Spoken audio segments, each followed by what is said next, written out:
ధ్యాన మిత్రులందరికీ నమస్కారం. ఆది గురువు బ్రహ్మర్షి పత్రిజీకి నమస్కారం. డియర్ ఫ్రెండ్స్, మనం గత 2 ఎపిసోడ్స్ గా మిర్దాత్ అనే గ్రంథం గురించి పత్రి సార్ ఏ రకంగా తీసుకొచ్చారు, ఎందుకు దాన్ని సెలెక్ట్ చేసుకున్నారు అనే దాని గురించి, ఈ గ్రంథాన్ని అనువదిస్తూ రచయిత పొందినటువంటి అనుభూతుల గురించి, ఒక మఠాధిపతి తాను సరిగ్గా ఉండకపోతే ఏ రకమైన శాపాన్ని పొందుతాడు, ఎందుకు శాపాన్ని పొందుతాడు అనే దాని గురించి మనం తెలుసుకున్నాము. ఈ రోజు ఎపిసోడ్ 3లో మనం ఇంకొక చాప్టర్ లోకి ప్రవేశించాం ఫ్రెండ్స్. దాని పేరు ఏటవాలుగా ఉన్న అతి కఠినమైన దారి. దీని లోపలికి వెళ్తున్నాం ఫ్రెండ్స్. మనం సముద్రానికి పడమరగా కొన్ని వేల అడుగుల ఎత్తులో వెడల్పాటి విశాలమైన ముఖంతో ముళ్ళ పొదలు, రాళ్ళు రప్పలతో నిండి ఎక్కడానికి అసాధ్యంగా నిషిద్ధంగా ఉన్న ఆర్థర్ పీక్ శిఖరం కనిపించింది. అంటే అంత సరి అయిన దారులు ఏవైతే ఉన్నాయో, స్ట్రెయిట్ వేస్ ఏవైతే ఉన్నాయో అది అంతగా మూసుకుపోయింది ఫ్రెండ్స్. అయితే ఇది కాకుండా సురక్షితంగా ఉన్న 2 దారులు చూపించారంట. ఒకటి ఉత్తరాన, మరొకటి దక్షిణాన ఉన్న ఈ దారులు 2 వద్దని ఆయన డిసైడ్ అయ్యారు. ఎందుకని అంటే ఎప్పుడు కూడా తులసీదళం అనే బుక్ లో నేను ఒకటి చదివాను ఫ్రెండ్స్. ఒకటి అందులో ఏముంటుందంటే శ్రేయస్సు ప్రేయస్సు అనే దాని గురించి చెప్పారు సార్. ఒకటి సుఖకరమైనది, శుభకరమైనది. అంటే మనం సుఖంగా వెళ్ళాలనుకున్నప్పుడు అది శుభం కాదు ఫ్రెండ్స్. శుభంగా వెళ్ళాలి అంటే అందరికీ శుభం జరగాలి, మనకి శుభం జరగాలి, అందరికీ శుభం జరగాలి అంటే మనం సుఖంగా వెళ్తే అది అవ్వదు ఫ్రెండ్స్. దానికి కావలసినటువంటి ఎఫర్ట్ మనం కంప్లీట్ గా పెట్టాలి. శారీరకంగా కానీ, మానసికంగా కానీ, బుద్ధిపరంగా కానీ, ఆత్మపరంగా కానీ కంప్లీట్ గా మనం టోటల్ ఎఫర్ట్ దాని మీద పెడితేనే మనం అది సాధ్యమవుతుంది ఫ్రెండ్స్. అందరికీ శుభకరమైనది, మనకి కూడా శుభకరమైనది అది. ఎందుకంటే అందరిలోనూ మనం ఉన్నాం, మనమేమి ఎక్కడో గాల్లో లేం కాబట్టి అందరికీ ఏదైతే శుభమవుతుందో అది మనకి కూడా అవుతుంది కాబట్టి దానిని మనం ఎన్నుకుంటాం అన్నమాట. అందుకనే సుఖంగా వెళ్ళేటటువంటి ఈ దారు 2 కూడా రిజెక్ట్ చేశాడు ఆయన. ఈ రెండిటి మధ్య ఒక ఇరుకైన నున్నటి ఏటవాలుగా ఉన్న దారి శిఖరాగ్రం నుంచి కింద వరకు ఉంది. అంటే ఈ సురక్షితంగా ఏవైతే ఉన్నాయో దారులు ఇవి చివరకట్టా లేవు, కానీ ఏటవాలుగా ఇరుకైన నున్నటి దారి ఏదైతే ఉందో అది శిఖరాగ్రం నుండి కింది వరకు ఉండటం చూశారు ఆయన. అందుకని దాన్ని సెలెక్ట్ చేసుకున్నారు. అది శిఖరం చేరుకోవడానికి దివ్యమైన దారిగా అనిపించింది, అంటే సూటి అయిన దారిగా అనిపించింది అనమాట ఆయనకి. తర్కాతీతమైన శక్తితో అది నన్ను ఆకర్షించింది. అంటే ఇది నిజంగా మనం వెళ్తామా, దీని మీద ప్రయాణించగలమా, చివరికంటా చేరుకుంటామా, ఇది నన్ను చేరుస్తుందా, ఏమైనా అడ్డంకులు ఇటువంటి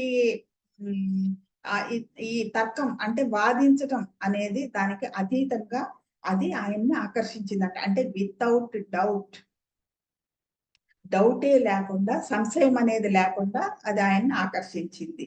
అంటే ఆ మార్గం కూడా ఆయనకు తెలియజేసింది, ఇది సరి అయిన దారి అని చెప్పేసి తెలియజేసింది డౌట్ లేకుండా. దానినే నా మార్గంగా చేసుకోవాలని నిర్ణయించుకున్నాను. నా నిర్ణయాన్ని ఒక స్థానిక పర్వతవాసికి తెలియజేసినప్పుడు ఎర్రటి కళ్ళతో నా వైపు తీక్షణంగా చూశాడు. అసలు నువ్వేం చేస్తున్నావు అన్నట్టు 2 చేతులు సరుస్తూ భయంతో పెద్దగా అరిచాడు. కఠినమైన ఆ దారి నీ జీవితాన్ని అంత తేలికగా పోగొట్టుకునేంతటి అవివేకి కాకు. ఇలాగే మనం ఆధ్యాత్మికంగా ముందుకు వెళ్ళాలనుకునే వాళ్ళకి మొట్టమొదటి వినిపించే మాట ఇదేనండి. నీకన్నా ముందు చాలా మంది ఆ దారిని ప్రయత్నించారు, ఏం జరిగిందో చెప్పడానికి ఒక్కడు కూడా తిరిగి రాలేదు. కఠినమైన ఆ దారి వద్దు వద్దు అన్నాడు. అయితే పర్వతారోహణలో తాను నాకు మార్గదర్శిగా ఉంటానని మొండికెత్తాడంట ఆయన. నేను నీతో పాటు వస్తాను అని చెప్పేసి. నీకేం తెలియదు, ఇంతకు ముందు వెళ్ళిన వాళ్ళంతా కూడా ఎవరు తిరిగి రాలేదు, ఏం జరిగిందో చెప్పడానికి కూడా అసలు అక్కడ ఎటువంటి ఛాలెంజెస్ ఉన్నాయి చెప్పడానికి కూడా ఎవరు తిరిగి రాలేదు, కాబట్టి నువ్వు ఆ దారి వద్దు అంటే నువ్వు అదే నిశ్చయించుకున్న పక్షంలో నేను కూడా నీతో వస్తానని అన్నాడు. కానీ నేను అతడి సహాయాన్ని మర్యాదగా నిరాకరించాను. చూడండి ఫ్రెండ్స్, ఈ భూమి మీద మన ప్రతి అడుగు కూడా మన ఆత్మ ప్రణాళిక ప్రకారం జరుగుతుంది. ఆత్మ ప్రణాళిక అనేది ఇండివిడ్యువల్. ఎవరిని మనతో పాటు మందలాగా వేసుకుపోవటానికి కుదరదు ఫ్రెండ్స్. అక్కడ మనం నడుస్తున్న సమయంలో మనకు టీం కలవచ్చు, కానీ వీళ్ళే నాతో ఉండాలి, వీళ్ళు నాతో రావాలి, నేను నీతో వస్తాను, ఇటువంటి కుదరవు ఫ్రెండ్స్. ఇక్కడే చూడండి, ఇది రాకపోక ప్రపంచం. అమ్మ గర్భంలో నుండి మనం ఒక్కళ్ళమే వస్తున్నాము, తిరిగి వెళ్ళిపోయేటప్పుడు మనం ఒక్కళ్ళమే వెళ్తున్నాము. ఎవరు మనతో పాటు భూమి మీదకి రావట్లేదు, ఎవరు మనతో పాటు భూమిని వదిలేయట్లేదు ఫ్రెండ్స్. ఇది సత్యం కదా. అలాగే కానీ నేను అతడి సహాయాన్ని మర్యాదగా నిరాకరించాను అని చెప్పాడు. అతడి భయం నన్ను విరుద్ధంగా ఎందుకు ప్రభావితం చేసిందో చెప్పలేను. నిరుత్సాహపరచడానికి బదులుగా నన్ను ప్రేరేపించి నా సంకల్పాన్ని ఇంకా దృఢపరిచింది. కొన్ని ఉంటాయి ఫ్రెండ్స్. ఎట్లా అంటే వాళ్ళు మనకి నువ్వు వెళ్ళు, నేను ఈ పని చేస్తానంటే నువ్వు చేయగలవు, నువ్వు వెళ్ళు అని చెప్పేసి చెప్తున్నారు అనుకోండి. అది ఎట్లా ఉంటదంటే మనకి కొంతసేపు చేసిన తర్వాత అది అంత ఇంట్రెస్టింగ్ అనిపించదు మనకి. ఎప్పుడైనా వదిలేసే ఛాన్సెస్ ఉన్నాయి. కానీ ఎవరైతే నువ్వు ఈ పని చేయొద్దు, నువ్వు ఇలా వెళ్ళటానికి వీల్లేదు, నువ్వు ఇలా చేయటానికి వీల్లేదు అని ఎన్నైతే మనకు అడ్డంకులు వస్తుందో అంతగా మనలో అది చేసి తీరాలి, సాధించి తీరాలి అన్న పట్టుదలని పెంచుతాయి ఫ్రెండ్స్. అట్లాగే ఏదైతే అతను డిసైడ్ అయ్యాడో ఈ దారిలో వెళ్ళాలని, దానికి ఇంకా దృఢపరిచింది. అది ఒక ఉదయం చీకటి వెలుతురుగా మారుతున్న సమయంలో నా కనురెప్పల నుంచి రాత్రి కలలను విదుల్చుకుని నా చేతికర్రను పట్టుకుని ఏడు రొట్టెలతో వాలుదారి పట్టాను. ఎంత చక్కగా చెప్పారని చూడండి.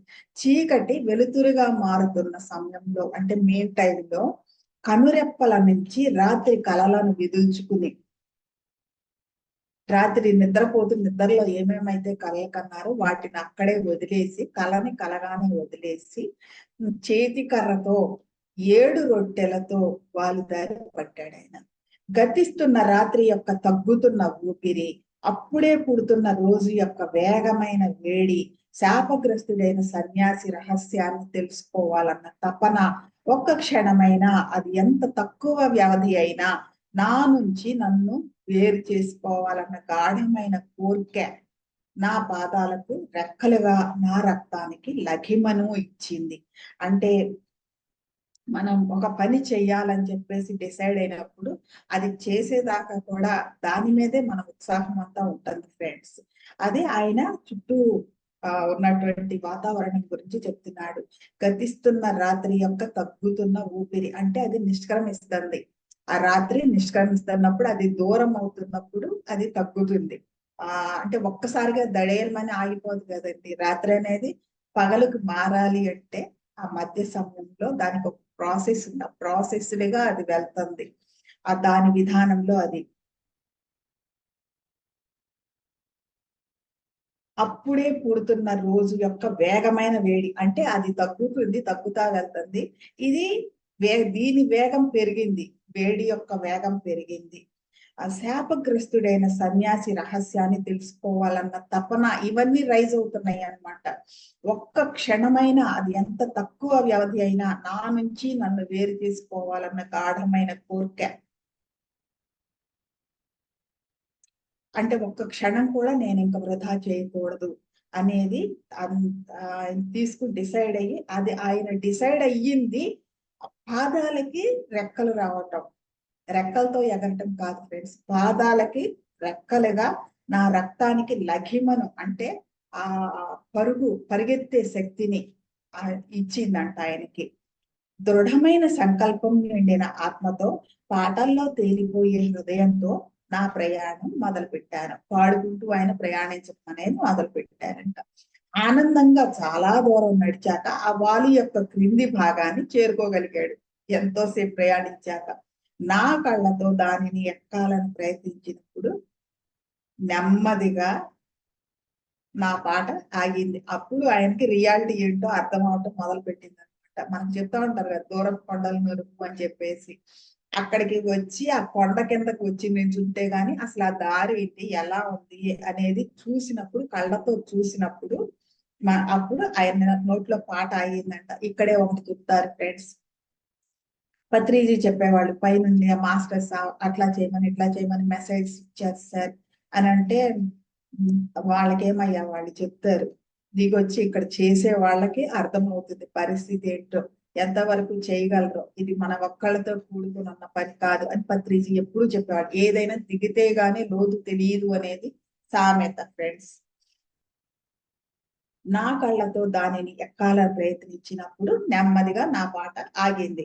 దూరం నుండి చూసినప్పుడు చక్కగా నున్నగా రెప్పల్లా వేసినట్టు అనిపించిన దారి దగ్గరకు వచ్చిన తర్వాత వెడల్పుగా, నిలువుగా, ఎత్తుగా, ఎక్కడం దుస్సాధ్యం అనిపించేలా ఎదురుగా నిలిచింది. అంటే ఒక ఛాలెంజ్, అక్కడే ఆయనకు ఛాలెంజ్ ఎదురైంది.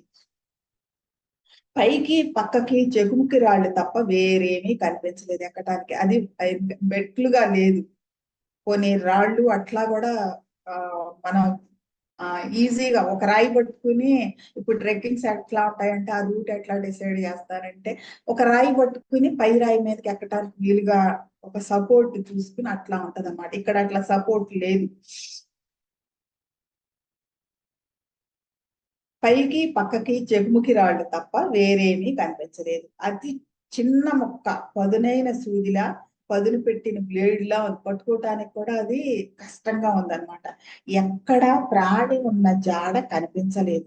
ఆ ప్రదేశం అంతా భయం కలిగించే వాతావరణంతో నిండి ఉంది. అంటే మనం ఒక సత్యాన్ని తెలుసుకోవటానికి ప్రయాణించే ముందు ఇలానే ఉంటుంది ఫ్రెండ్స్. వాతావరణం చాలా గంభీరంగా ఉంటుంది. ఆ గంభీరత్వం అనేది మనల్ని ఎంతో భయపెడతా ఉంటుంది. శిఖరం కనపడలేదు, అక్కడికి వచ్చేటప్పటికి శిఖరం కనపడలేదు, దూరం నుంచి కనిపించింది, ఇప్పుడు కనపడట్లేదు. అయినా నేను ఎలాంటి నిరుత్సాహానికి లోను కాలేదు. ఇది ఫ్రెండ్స్ మెయిన్ పాయింట్.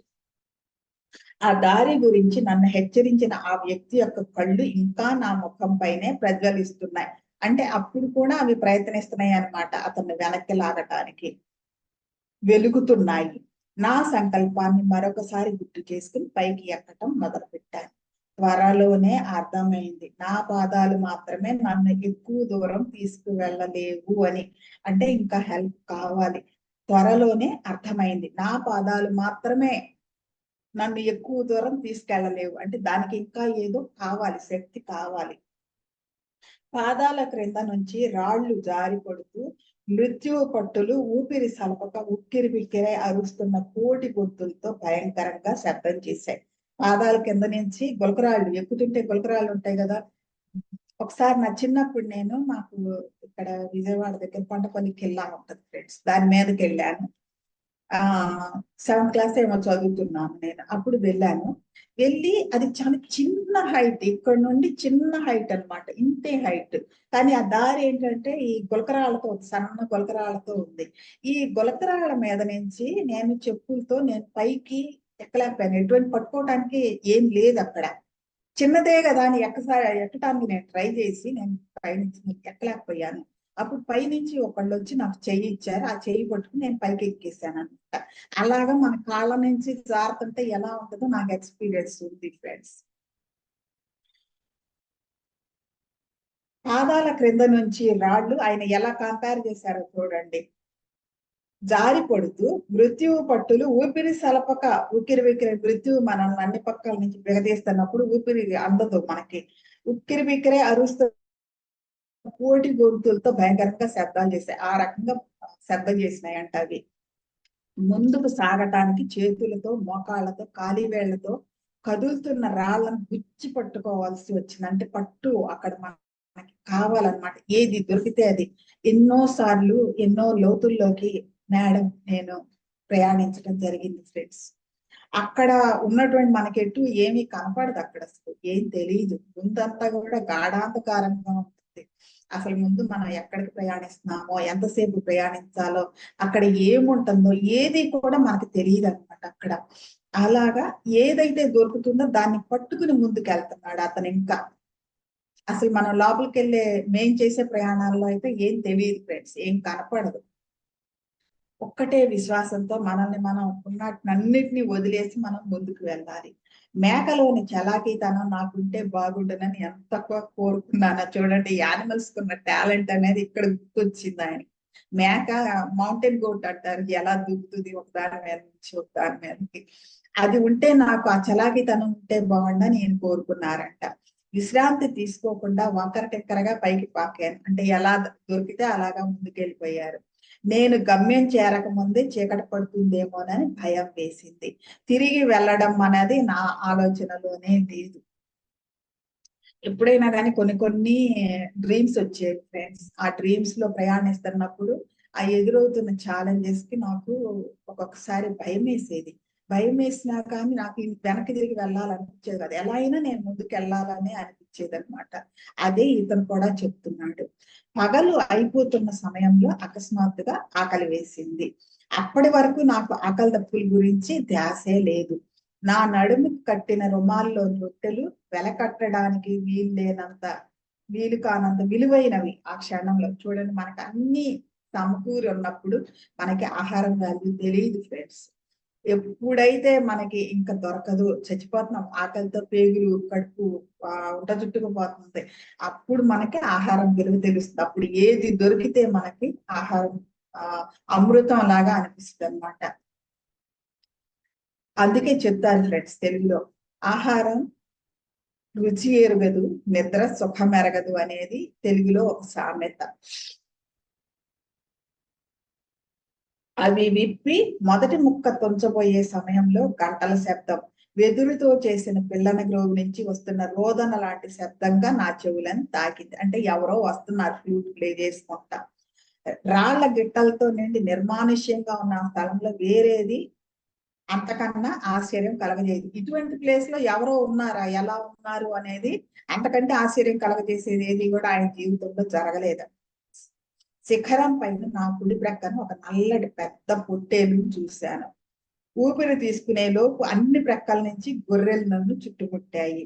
వాటి పాదాల క్రింద రాళ్ళు నా పాదాల క్రింద రాళ్ళలాగానే మరీ అంత భయంకరంగా కాకపోయినా శబ్దాన్ని కలగజేసే. అంటే వాటికి, ఆ గొర్రెలకి ప్రాక్టీస్ ఉంది కాబట్టి వాటికి భయం లేదు కాబట్టి ఆ రాళ్ళు అలా శబ్దం చేయలేదు. ఈయనకి ప్రాక్టీస్ లేదు కాబట్టి ఈయన కాళ్ళ కింద రాళ్ళు, ఈయనలో భయం ఉంది, ఆ భయానికి తగినట్లుగానే ఆ రాళ్ళు ఆ శబ్దాన్ని చేసాయి. ఈ గొర్రెలు వీటి కింద రాళ్ళు అలా శబ్దాన్ని వాటికి అది తక్కువగా శబ్దాన్ని కలగజేసినాయి. ఎవరో ఆహ్వానించినట్లుగా పొట్టేలు ఆధ్వర్యంలో మిగతా గొర్రెలు రొట్టెలపైకి దూకేసినాయి, ఒక్క దూకు దూకినాయి. గొర్రెల కాపరి గొంతు వినిపించకుండా ఉంటే నా చేతుల్లోని రొట్టెలన్నీ అవి లాక్కుని ఉండేవి. ఎక్కడి నుండి ఎలా వచ్చాడో తెలియదు కానీ నాకు తెలియని ఆ గొర్రెల కాపరి మా చేతి దగ్గర ఉన్నాడు.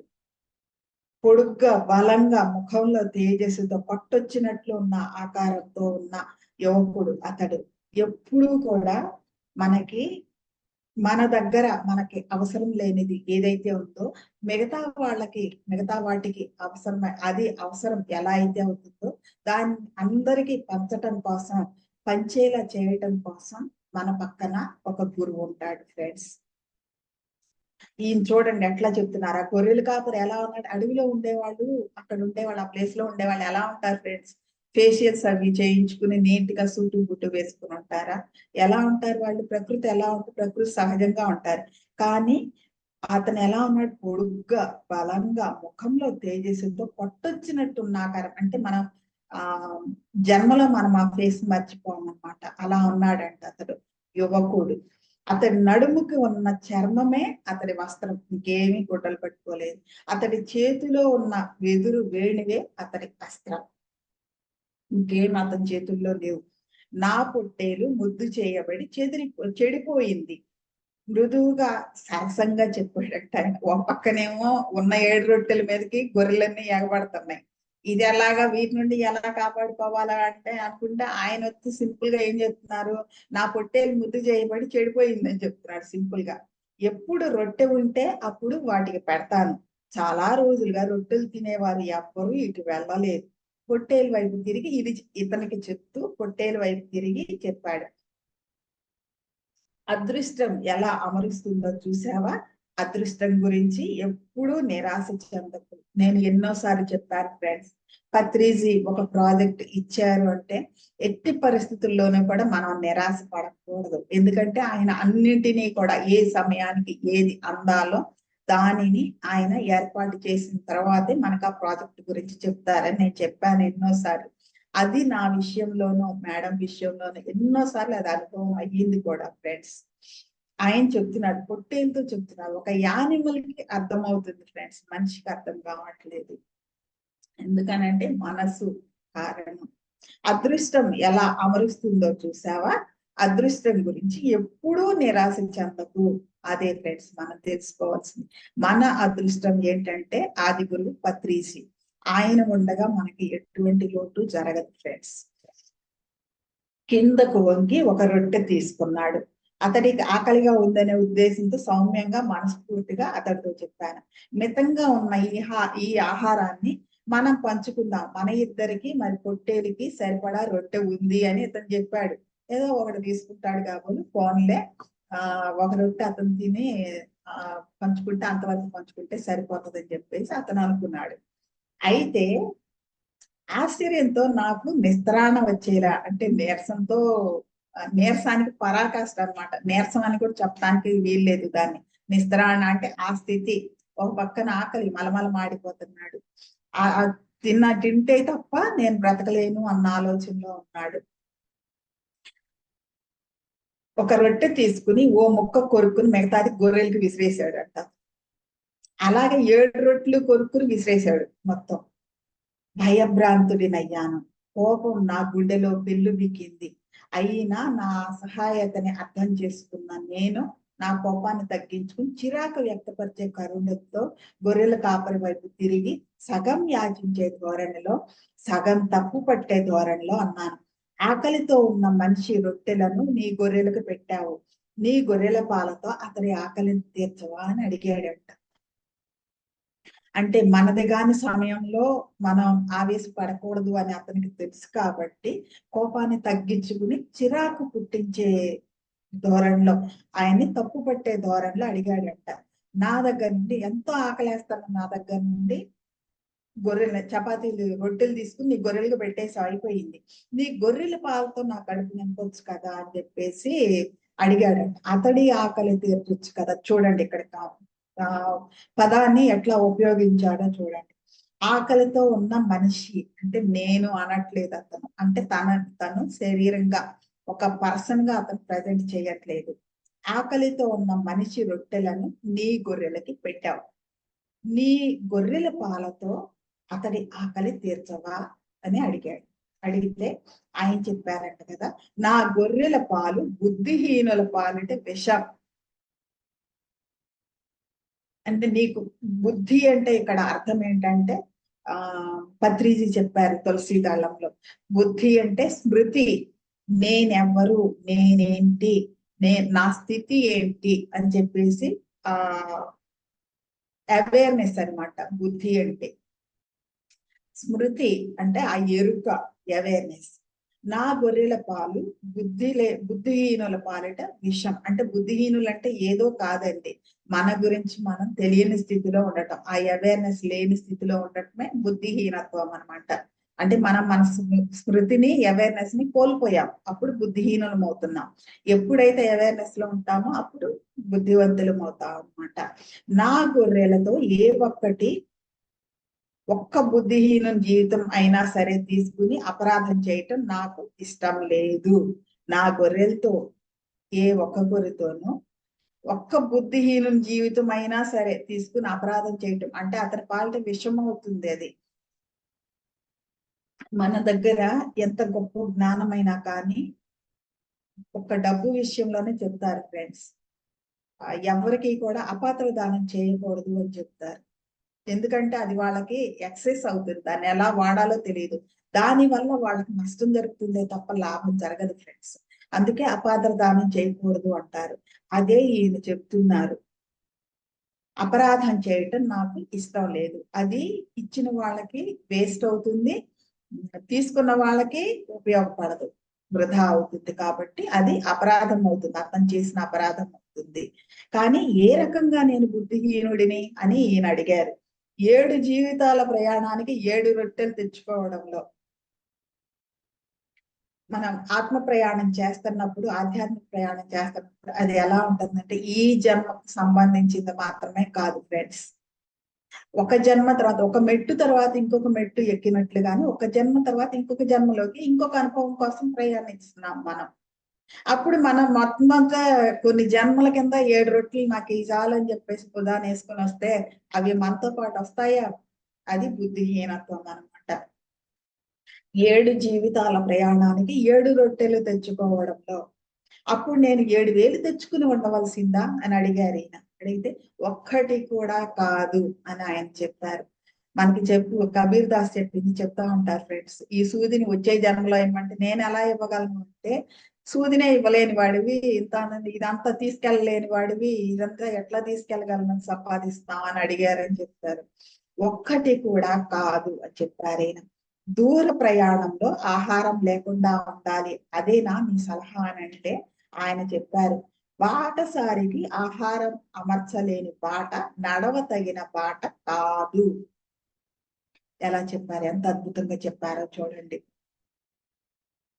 సార్ ఎప్పుడు కూడా చెప్పేవాళ్ళు, నాది అనేది ఏది లేదు ఉంచుకోవద్దని అంటారు. అంటే ఎప్పుడు కూడా పనిచేయండి, నాది అంటూ సంపాదించొద్దు అనేది చెప్తారు ఆయన. ఇప్పుడు నేను జాబ్ చేస్తున్నాను అనుకోండి, ఆ జాబ్ చేస్తే వచ్చే అమౌంట్ లో నేను ఒక దాని మీద ఇన్వెస్ట్ చేసి నేను పక్కన పెట్టాను అనుకోండి, అది నాదవుతుంది, నాదంట పక్కకు వచ్చేస్తుంది అది. అలా వద్దు, మొత్తాన్ని పనిచేయమని చెప్పేసి సార్ ఎప్పుడు చెప్పేవాళ్ళు. ఆయన పనిచేశారు కూడా ప్రతిదీ. బాటసారికి ఆహారం అమర్చలేని బాట నడవ తగిన బాట కాదు అని చెప్పారు ఆయన. రొట్టె బదులు చెకుముకి రాళ్ళని తినమంటావా, నీటికి బదులు చెమటం తాగమంటావా అని నేను అడిగారు.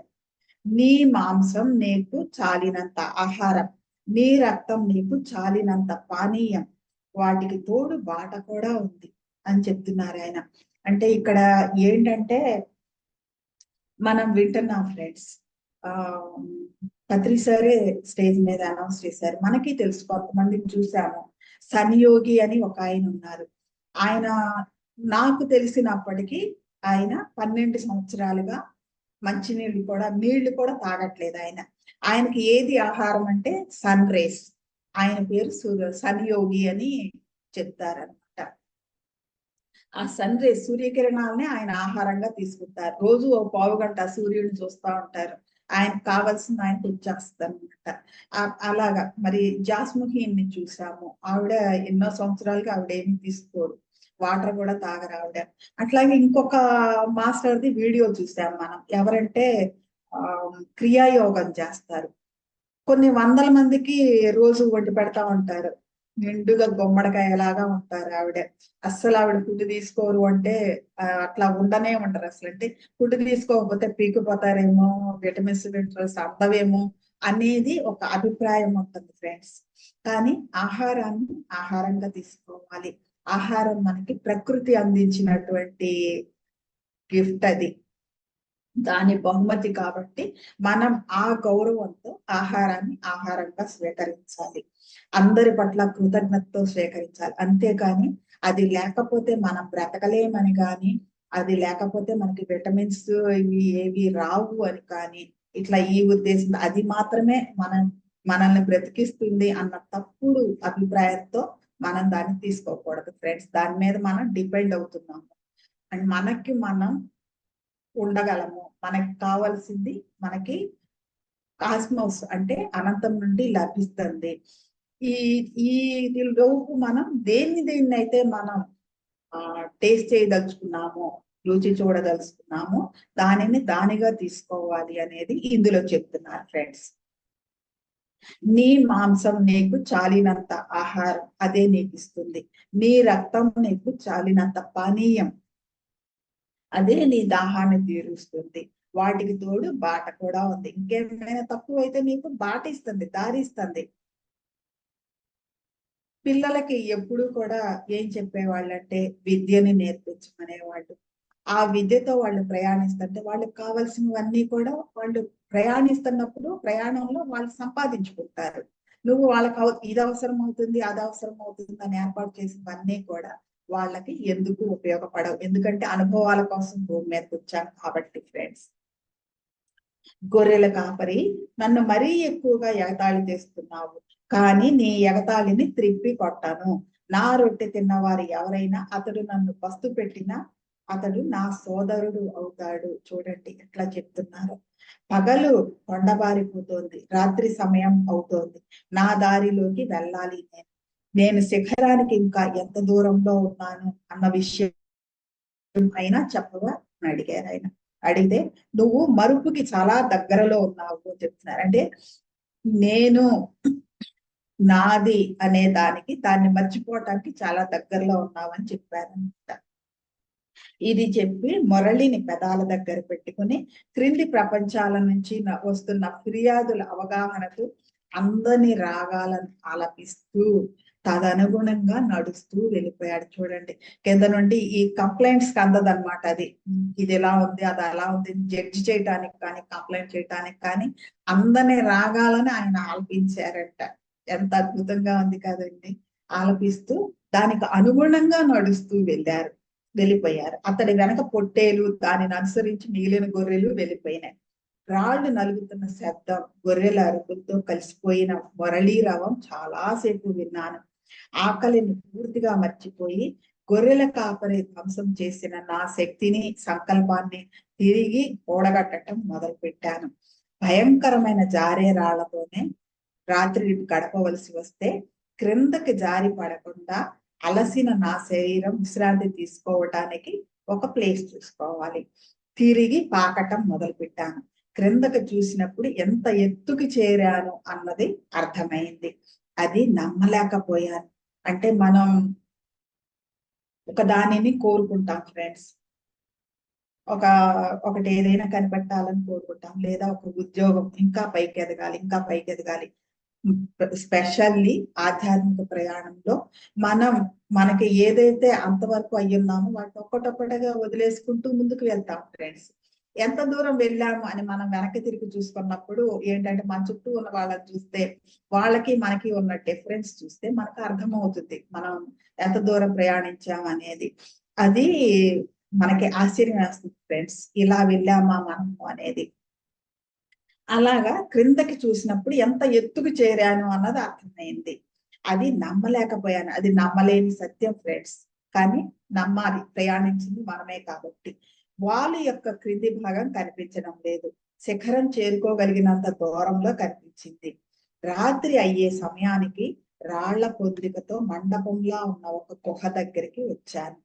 భయంకరమైన నల్లని నీడల పైకి క్రిందకి కదులుతున్న ఒక అగాధం పైన ఆ గుహ వేలాడుతున్నప్పటికీ రాత్రి అక్కడే బస చేయడానికి నిశ్చయించాను.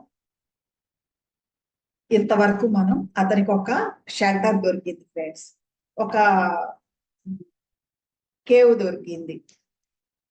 దానిలోకి అతను ప్రవేశించాడు అనమాట. అతను వెళ్ళేటప్పటికి అతని చుట్టూ ఉన్న దాన్ని ఎలా ఉంది అన్నదాన్ని అతను చెప్తున్నాడు ఫ్రెండ్స్. అయితే ఇక్కడ ఏంటంటే ఒక కొత్త దాంట్లోకి మనం వెళ్తున్నప్పుడు, కొత్త చోటుకి మనం వెళ్ళినప్పుడు అప్పటి వరకు మన దృష్టిలో దేని గురించైనా ఎలా అయితే ఉందో అది మనం దాన్ని అలానే చూస్తాం ఫ్రెండ్స్. క్రమంగా ఏమవుతుందంటే దాని ఒరిజినల్ దాని స్వస్వరూపం ఏంటి అనేది మనకి కనిపిస్తుంది ఫ్రెండ్స్. అందుకే అతను ఆల్రెడీ కఠినమైన దారిని ఎంచుకున్నాడు, కఠినమైన ప్రయాణం చేసి వచ్చాడు. ఎంతో ఆకలేస్తున్నా కూడా తిందామని కూర్చోగానే అతనికి ఈ ఆహారం అవసరం లేదు అని చెప్పేసి ఆ గురువు వచ్చి అవి తన గొర్రెలకి వేసేసి తన దారిని తను వెళ్ళిపోయాడు. ఇతనికి కావాల్సిన సూచన ఇచ్చేసి తన దారిని తను వెళ్ళిపోయాడు. ఒక్కటే చెప్పాడు, నువ్వు మరుపుకు దగ్గరగా ఉన్నావు అని చెప్పేసి. అది అతనికి అర్థం కావటానికి సమయం పడుతుంది. అందులోనే ఈ కన్ఫ్యూజన్ లోనే ఒక గుహ దొరికింది, వెతుక్కున్నాడు, ఒక గుహ దొరికింది. దానిలోకి వచ్చినప్పుడు నల్లని నీడలు భయంకరమైన, ఎందుకని చెప్తున్నా అంటే అప్పటిదాకా అతను అంతవరకే అవగాహనతో ఉన్నాడు కాబట్టి అలా కనిపించినాయి ఫ్రెండ్స్. మిగతాది ఎపిసోడ్ 4 లో మనం చెప్పుకుందాం ఫ్రెండ్స్. మరి మిర్దాద్ లాంటి అద్భుతమైన గ్రంథాన్ని ఈ ప్రపంచంలో ప్రతి సామాన్యుడి దగ్గరికి అందుబాటులోకి తీసుకొచ్చినటువంటి ఆదిగురు బ్రహ్మర్షి పత్రిజీకి దీన్ని తెలుగులోకి ట్రాన్స్లేట్ చేసి తెలుగు ప్రజలకు ఎంతో మేలుని ఇచ్చినటువంటి రచయితకు, ట్రాన్స్లేటర్కు, ఆ మేడంకి ఎంతో కృతజ్ఞతతో thank you so much friends.